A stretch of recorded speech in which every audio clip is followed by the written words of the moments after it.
नमस्कार, जय हिंद, वंदे मातरम दोस्तों। स्वागत है आप सभी का हमारे यूट्यूब चैनल स्टडी पॉइंटर्स में। तो आज हम आपके लिए इम्पोर्टेंट क्लास लेकर आ चुके हैं 22 भाषाओं की ट्रिक, यानी कि जो आपकी भारतीय संविधान की 8वीं अनुसूची में 22 भाषाओं का वर्णन जो किया गया है, उनको यहाँ पर हम ट्रिक के माध्यम से याद करने वाले हैं। और उसमें जो है शास्त्रीय भाषाओं का भी वर्णन है। तो कौन कौन सी शास्त्रीय भाषाएं हैं उनको भी यहाँ पर हम ट्रिक के माध्यम से आपको याद कराने वाले हैं। तो वीडियो को बहुत ही ध्यान से देखिएगा। अच्छा लगे तो लाइक और शेयर जरूर कर देना। चैनल से पहली बार जुड़े हैं तो चैनल को सब्सक्राइब कर लीजिएगा, बेल आइकॉन को प्रेस कर लीजिएगा, जिससे कि आने वाली वीडियो का नोटिफिकेशन आपको समय से मिल सके। और ये लेक्चर सभी कॉम्पिटिटिव एग्जाम के लिए इंपॉर्टेंट होने वाला है, तो बहुत ही ध्यान से आपको पढ़ना है। ठीक है, तो चलिए शुरू करते हैं। तो सबसे पहले यहाँ पर हम बिल्कुल बेसिक से स्टार्ट करने वाले हैं। इस अनुसूची में भारत गणराज्य की आधिकारिक भाषाओं को सूचीबद्ध किया गया है, यानी कि कौन सी अनुसूची में, ये बात की जा रही है 8वीं अनुसूची की। ठीक है, तो 8वीं अनुसूची में भारत गणराज्य की आधिकारिक भाषाओं को जो है यहाँ पर सूचीबद्ध किया गया है। ठीक है, भारतीय संविधान के भाग 17 में अनुच्छेद 343 से लेकर अनुच्छेद 351 तक शामिल जो है आधिकारिक भाषाओं का वर्णन किया गया है। ठीक है, तो अनुच्छेद 343 से 351 तक यहाँ पर जो आधिकारिक भाषाएं हैं ये जो है संबंधित हैं। कौन से अनुच्छेद? अनुच्छेद 343 से 351 तक। ठीक है, क्लियर हो गया। भारत की कोई राष्ट्रीय भाषा नहीं है, तो ये बात भी आप लोग अपने दिमाग में बैठा लीजिएगा। अगर आपसे पूछा जाए कि भारत की राष्ट्रीय भाषा कौन सी है, तो कोई भी नहीं है। ठीक है, अगर आपसे पूछा जाए कि भारत की राजभाषा कौन है, तो राजभाषा हो जाएगी आपकी हिंदी। तब आपका आंसर हो जाएगा कि जो आपकी राजभाषा है वो हो जाएगी हिंदी। ठीक है, लेकिन जो राष्ट्रीय भाषा है वो अभी तक कोई भी नहीं है, ये बात अपने दिमाग में बैठा लीजिएगा। ठीक है, क्योंकि यहाँ पर यह धर्मनिरपेक्ष है और किसी विशेष भाषा को विशेष दर्जा प्रदान नहीं करता है। हमारा जो संविधान है उसमें एक लाइन लिखी है धर्मनिरपेक्ष राज्य। ठीक है, तो धर्मनिरपेक्ष की वजह से किसी भी एक विशेष पर्टिकुलर भाषा को यहाँ पर विशेष दर्जा प्रदान नहीं किया गया है। ठीक है, इनमें से जो 14 भाषाएं हैं इनकी जो शुरुआत है ये संविधान में शामिल की गई थी। जो हमारा मूल संविधान था उसमें जो है 14 भाषाओं का वर्णन किया गया था। क्लियर है, आगे चलते हैं। आगे यहाँ पर लिखा है कि अनुच्छेद जो 343 है ये भी आपसे काफी पूछा जाता है एग्जाम में। तो संघ की राजभाषा का जो वर्णन है वो किया गया है अनुच्छेद 343 यानी कि 343 में। ठीक है, क्लियर हो गया। आगे यहाँ पर लिखा है अनुच्छेद 351। तो इसमें जो है हिंदी भाषा के विकास का जो है निर्देश यहाँ पर बताया गया है। हिंदी भाषा को कैसे और बढ़ाया जाए, हिंदी भाषा के डेवलपमेंट को कैसे और किया जाए, तो ये सारी बातें बताई गई हैं अनुच्छेद 351 में। ठीक है, क्लियर हो गया। और यहाँ पर नोट में हमने लिख दिया है बड़ा बड़ा कि मूल संविधान में अगर आपसे पूछा जाए कि कुल कितनी भाषाएं थीं, तो आपका राइट आंसर हो जाएगा 14 भाषाएं थीं। ठीक है, तो मूल संविधान में कुल कितनी भाषाएं थीं? 14 भाषाएं थीं। वर्तमान में अगर आपसे पूछा जाए कि 8वीं अनुसूची में कुल कितनी भाषाएं हैं, तो वर्तमान में अभी जो हैं वो हैं 22 भाषाएं। ठीक है, तो 14 भाषाएं आपकी थी जो है आपके मूल संविधान में, और जो इस समय वर्तमान में हैं वो हैं 22 भाषाएं, यानी कि 8 भाषाएं आपकी ये जोड़ी गई हैं। और 8 भाषाएं ये कब कब किस संविधान संशोधन से जोड़ी गई हैं, उनको यहाँ पर हम ट्रिक के माध्यम से आपको याद कराने वाले हैं। क्लियर हो गया, आगे चलिएगा। अब यहाँ पर जान लेते हैं कि जो हमारा मूल संविधान था उसमें जो 14 भाषाएं थीं वो कौन कौन सी थीं। ठीक है, तो सबसे पहले बात आती है कन्नड़ भाषा की। इसको जोड़ा गया 1950 में। ठीक है, तो ये जितनी भी मूल संविधान में भाषाएं थीं ये सारी की सारी आपकी 1950 में यहाँ पर जोड़ी गई थी। ठीक है, यहाँ पर आप देख सकते हैं कन्नड़ जो है ये कब आई है, मान्यता इसको कब मिली है? 1950 में। ठीक है, और ये कहाँ पर बोली जाती है, किस राज्य में बोली जाती है? तो ये बोली जाती है कर्नाटक में। ठीक है, याद हो जाएगा, कोई दिक्कत नहीं होने वाली है। कन्नड़ कहाँ पर बोली जाएगी? आपकी कर्नाटक में। कन्नड़ से कर्नाटक हो गया। मलयालम आपकी ये कहाँ पर बोली जाती है? केरल में बोली जाती है। फिर आपकी मराठी हो गई 1950, ये भी होगा। और ये आपकी मराठी कहाँ पर बोली जाती है? महाराष्ट्र राज्य में। ठीक है, बंगाली सभी को पता होगा, पश्चिम बंगाल में, बंगाली से बंगाल हो गया। गुजराती गुजरात में बोली जाती है। हिंदी जो है आपकी ये उत्तर भारत में बोली जाती है, जैसे कि हम लोग बोलते हैं। कश्मीरी जो है ये कहाँ पर बोली जाती है? तो कश्मीरी से याद कर लीजिएगा कश्मीर, यानी कि जम्मू और कश्मीर में। असमिया से याद हो जाएगा आपको असम। ठीक है, और ये जो इनका वर्ष है ये सभी का 1950 है। ठीक है, ये आपको याद रखना है। क्लियर है, इतना क्लियर हो गया। आगे चलिएगा। अब बात आती है तमिल की, तो तमिल कहाँ पर बोली जाती है? तमिलनाडु में बोली जाती है, ठीक है। तेलुगु ये कहाँ पर बोली जाती है? तो आंध्र प्रदेश और तेलंगाना में बोली जाती है। उर्दू कहाँ पर बोली जाती है? तो जम्मू और कश्मीर में, तेलंगाना में और उत्तर प्रदेश में, ठीक है। तो इन 3 राज्यों में जो है यहाँ पर क्या बोली जाती है? उर्दू भाषा बोली जाती है। उड़िया कहाँ पर बोली जाती है? तो उड़ीसा में बोली जाती है। पंजाबी पंजाब में हो जाएगी। संस्कृत आपकी कर्नाटक, यानी कि यहाँ पर क्या लिखा है? शिवमोग्गा जिला, ठीक है। तो यहाँ पर जो है अधिक भाषा कौन सी बोली जाती है? संस्कृत भाषा बोली जाती है। और इनका जो वर्ष है वो सभी का 1950 यानी कि 1950 है। तो यहाँ पर आपने देखा कि जो आपका मूल संविधान था उसमें जो है कुल कितनी भाषाओं का वर्णन किया गया है? तो कुल जो है 14 भाषाओं को यहाँ पर मान्यता दी गई है। कब दी गई है? 1950 में दी गई है, ठीक है। क्लियर हो गया। अब चलते हैं आगे। जो और 8 भाषाएं जोड़ी गई, ये कब कब किस संविधान संशोधन से जोड़ी गई, उनकी चर्चा हम यहाँ पर करने वाले हैं, ठीक है। इसके बाद आपका आता है 1967 का वर्ष, ठीक है। तो वर्ष 1967 यानी कि 1967 में सिंधी भाषा को यहाँ पर जोड़ा गया और ये हुआ था हमारा 21वां संविधान संशोधन। कौन सा हुआ था बच्चों? 21वां संविधान संशोधन हुआ था। इसमें आपकी सिंधी भाषा को जोड़ा गया, ठीक है। क्वेश्चन यहाँ पर बनता है कि 21वां संविधान संशोधन कब हुआ था? तो ये हुआ था 1967 में, ठीक है। और इसके अंतर्गत किस भाषा को 8वीं अनुसूची में जोड़ा गया? तो सिंधी भाषा को यहाँ पर जोड़ा गया। क्लियर हो गया। कोई दिक्कत नहीं होने वाली है, ठीक है। आगे चलिएगा। अब आता है वर्ष 1992 का, ठीक है। इसमें जो है नेपाली, मणिपुरी, कोंकणी भाषा को जोड़ा गया और यहाँ पर होता है 71वां संविधान संशोधन। कौन सा होता है? 71वां संविधान संशोधन होता है, ठीक है।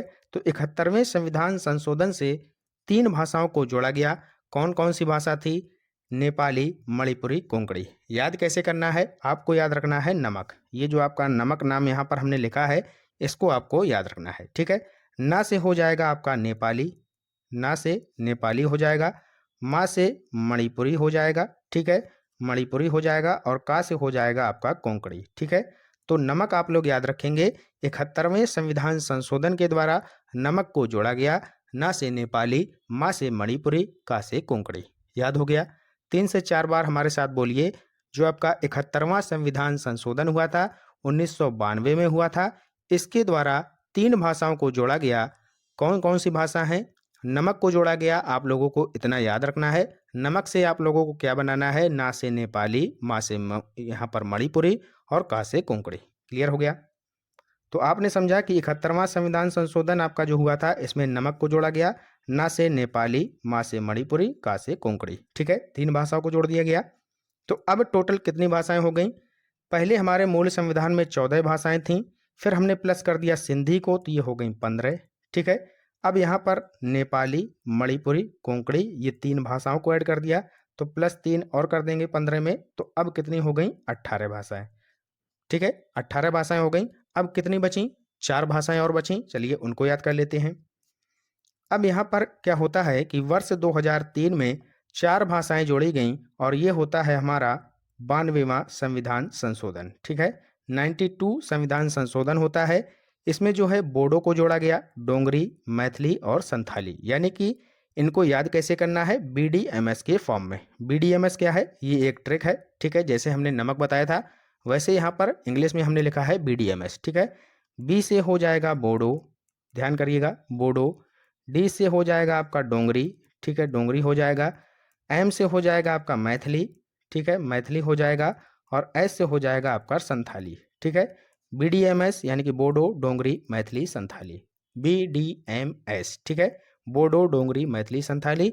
92वें संविधान संशोधन होता है यहाँ पर, वर्ष 2003 में होता है। इसके द्वारा 4 भाषाओं को यहाँ पर जोड़ा जाता है। कौन कौन सी? BDMS को। बी से बोडो, डी से डोंगरी, एम से मैथिली और एस से संथाली, ठीक है। याद हो गया। तो BDMS जोड़ दी गई 4 भाषाएं। अभी हमने आपको 18 बता दी थी, उसके बाद 4 इनको प्लस कर लीजिएगा, तो टोटल हमारी भाषाएं कितनी हो गई? 22 भाषाएं, ठीक है। तो यहाँ पर क्वेश्चन जो आपसे बनते हैं, जो आपके मूल संविधान की 14 भाषाएं हैं, उनसे क्वेश्चन आपसे नहीं पूछा जाता है, ठीक है। यहाँ पर जो मोस्ट इम्पॉर्टेंट हैं वो हैं जो संविधान संशोधन आपके हुए, जैसे कि 21वां संविधान संशोधन होता है, फिर 71वां होता है, फिर आपका 92 का होता है। ठीक है, यहाँ पर 21वें संविधान से हमने जोड़ी थी सिंधी भाषा, 71वें से हमने नमक को जोड़ा, नेपाली मणिपुरी कोंकणी को, 92वें संविधान संशोधन से हमने BDMS यानी कि बोडो डोंगरी मैथिली संथाली को जोड़ा। ठीक है, तो इस तरीके से टोटल 22 भाषाएं आपकी कंप्लीट हो जाती हैं। क्लियर हो गया। अब चलते हैं आगे, यहाँ पर बात करते हैं प्रमुख जो शास्त्रीय भाषाएं हैं, यहाँ से भी क्वेश्चन बनता है। तो भारत की प्रमुख जो हैं वो 6 शास्त्रीय भाषाएं हैं। कितनी हैं भैया? 6 शास्त्रीय भाषाएं हैं, याद रखिएगा। क्वेश्चन बनता है कि मूल संविधान में जो है हमारी टोटल शास्त्रीय भाषाएं कितनी हैं, तो वो हैं 6। ठीक है, वर्तमान में भारत में 6 शास्त्रीय भाषाएं हैं। भारत में अभी तक 6 भाषाओं में तमिल, संस्कृत, तेलुगु, कन्नड़, मलयालम और उड़िया को शास्त्रीय भाषा का दर्जा दिया गया है। ठीक है, तो कौन कौन सी भाषा हैं? एक है तमिल, संस्कृत, तेलुगु, कन्नड़ है, मलयालम है और उड़िया है। ये 6 आपकी शास्त्रीय भाषाओं के जो है इनको जो है दर्जा प्राप्त हुआ है। ठीक है, आगे चलिएगा।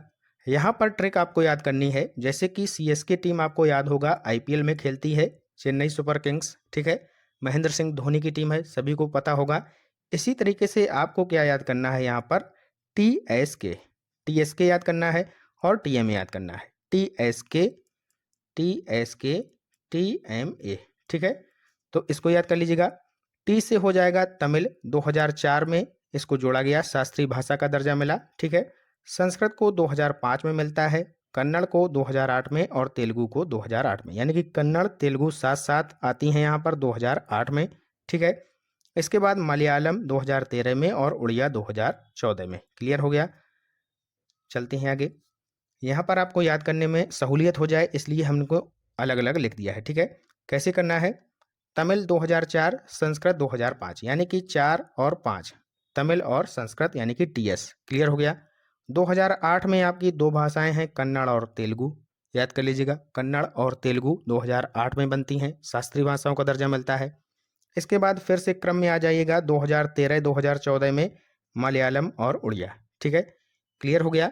2004 से स्टार्ट करिएगा, 2004-2005 में तमिल संस्कृत, 2008 में कन्नड़ तेलुगु और 2013-14 में मलयालम उड़िया। क्लियर, इस तरीके से याद करना है। TSK TMA। क्लियर हो गया। तो यहाँ पर आपको क्लियर हो गया होगा। और वीडियो अभी तक अगर आपने लाइक नहीं किया है, शेयर नहीं किया है, चैनल को सब्सक्राइब नहीं किया है, तो चैनल को सब्सक्राइब कर लीजिएगा। इसी तरीके से हम और भी वीडियो आपके लिए लेकर आते रहते हैं। ठीक है, तो लाइक जरूर कर दीजिएगा।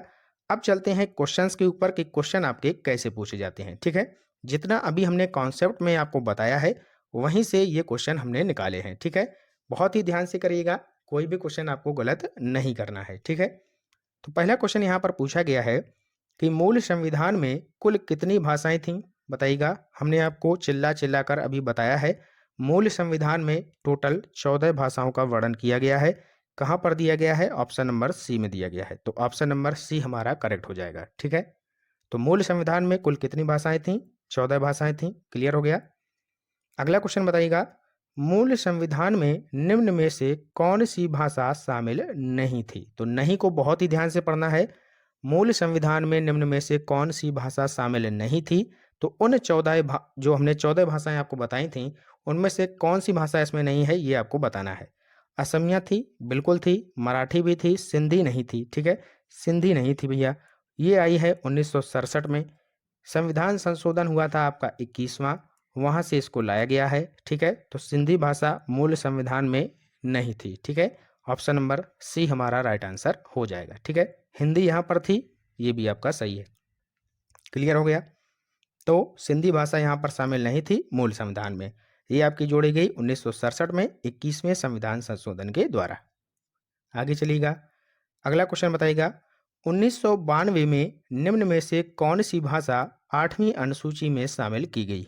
तो बताइएगा 1992 में आपका कौन सा संविधान संशोधन हुआ था? सबसे पहले आप लोग ये बता दीजिएगा। ठीक है, तो 1992 में आपका होता है 71वां संविधान संशोधन। कौन सा होता है बच्चों? 71वां संविधान संशोधन होता है। और यहाँ पर नमक को जोड़ा गया था। किसको जोड़ा गया था? नमक को। ना से नेपाली, मा से में आपका हो जाएगा मणिपुरी, और का से हमने बताया था कोंकणी। ठीक है, यहाँ पर देखिएगा ऑप्शन में असमिया दिया है, कन्नड़ दिया है, गुजराती दिया है, नेपाली। तो यहाँ पर 1992 में पूछा गया है, तो नमक को हमने जोड़ा था, नमक में नेपाली हमें मिल चुका है, तो ऑप्शन नंबर डी हमारा राइट आंसर हो जाएगा। किसी को कोई दिक्कत नहीं होने वाली है। ठीक है, बस आप लोग ट्रिक याद रखिएगा, नमक यहाँ पर जोड़ी गई, अगर यहाँ पर नेपाली नहीं मिलता तो हमें यहाँ पर मणिपुरी दे दिया जाता। ठीक है, मणिपुरी मिल जाता, कोंकणी मिल जाता। ठीक है, तो नमक में से कोई भी एक ऑप्शन आपको मिलता ही मिलता। ठीक है, तो यहाँ पर नेपाली मिल गया, यही राइट आंसर हो जाएगा। क्लियर हो गया, आगे चलिएगा। 92वें संविधान संशोधन में किन भाषाओं को 8वीं अनुसूची में जोड़ा गया? तो बताइएगा, जो आपका 92 जो आपका नंबर का संविधान संशोधन हुआ था, तो इसमें जो है किन भाषाओं को जोड़ा गया बताइएगा। 4 ऑप्शन आपके सामने दिए गए हैं। तो 92 जो संविधान संशोधन हुआ था, ये हुआ था सन 2000 कब 3 में हुआ था। ठीक है भैया, और यहाँ पर हमने बताया था ट्रिक में BDMS को जोड़ा गया, 4 भाषाओं को जोड़ा गया BDMS, बोडो, डोंगरी, मैथिली, संथाली। कहाँ पर है? ऑप्शन नंबर डी में, बोडो, डोंगरी, मैथिली, संथाली। तो ये हमारा राइट आंसर हो जाएगा। क्लियर है, कोई दिक्कत नहीं होगी। ठीक है, बस BDMS आपको याद रखना है, बोडो, डोंगरी, मैथिली, संथाली। क्लियर हो गया, 1 से 2 बार आप लोग वीडियो को देखिएगा, आपको सारी भाषाएं यहाँ पर क्लियर हो जाएंगी। ठीक है, अगला क्वेश्चन बताइएगा, तेलुगु भाषा को किस वर्ष शास्त्रीय भाषा का दर्जा मिला? तेलुगु भाषा को किस वर्ष शास्त्रीय भाषा का दर्जा मिला? तो यहाँ पर हमने शास्त्रीय भाषाओं में आपको ट्रिक बताई थी, TSK TMA बताई थी, ये था 2004 2005, ये दोनों थी 2008 की, और ये थी 2013 और 2014 की। क्लियर है, ये थी 2004 की, 2005 की, उसके बाद 2008 की ये दोनों थी। ठीक है, उसके बाद 2013 2014 की ये दोनों। ठीक है, तो यहाँ पर तेलुगु भाषा को पूछा गया है, तेलुगु हमने बताया था कन्नड़ और तेलुगु 2008 में। ठीक है, तो कन्नड़ तेलुगु 2008 इसका राइट आंसर हो जाएगा। क्लियर है, आगे चलिए। मलयालम भाषा को किस वर्ष शास्त्रीय भाषा का दर्जा मिला? तो मलयालम भाषा को यहाँ पर पूछा गया है, हमने आपको ट्रिक बताया था TSK TMA। मलयालम कहाँ पर है? ये है 2013 में, और ये है आपकी उड़िया 2014 में। क्लियर है, तो यहाँ पर मलयालम पूछा गया है, तो 2013 इसका राइट आंसर हो जाएगा, ऑप्शन नंबर डी। क्लियर हो गया, आगे चलते हैं। अगला क्वेश्चन बताइएगा, भारत की सबसे पुरानी शास्त्रीय भाषा कौन है? तो सबसे पुरानी शास्त्रीय भाषा जो है वो है कन्नड़, ऑप्शन नंबर डी यहाँ पर आपका राइट आंसर हो जाएगा। ठीक है, 1950 में ये मूल संविधान में थी, ये भी आप लोग याद रखिएगा। अगला क्वेश्चन बताइएगा, वर्ष 2008 में किन किन भाषाओं को शास्त्रीय भाषाओं का दर्जा दिया गया? वर्ष 2008 में कौन कौन सी भाषाएं जोड़ी गईं? तो वर्ष 2008 में हमने बताया था, एक आपकी थी कौन? TSK TMA, तो बीच वाली दो जो हैं KT, यानी कि एक है आपकी कन्नड़, एक है आपकी तेलुगु, तो तेलुगु कन्नड़ आपका राइट आंसर हो जाएगा। ठीक है, 2008 में।